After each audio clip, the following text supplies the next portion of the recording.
And then, syempre, si Pauline naman, paano ka na-discover ni Nanay Loli? Galing ako sa other network. Tapos, si Alan Jones, yung press, friend ko siya eh. Sabi niya, papakilala kita kay Nanay Loli. Tapos dinala niya ako sa office. Mabait naman si Nanay, tahimik lang. Parang nakatakot lang sa una kasi nga, mataray siya sa TV. Sa TV lang naman. Pero sa hindi TV naman. lang. Sa Ganon? TV Sa lang. personal, hindi.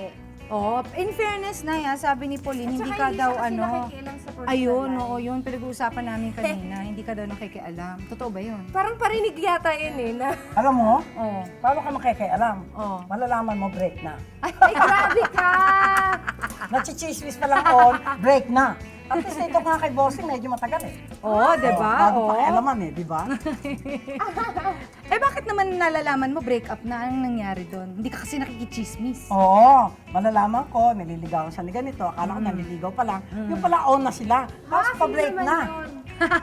Ako, di ba? Ba't mo nang tanungin? Oo, baka nasabihin?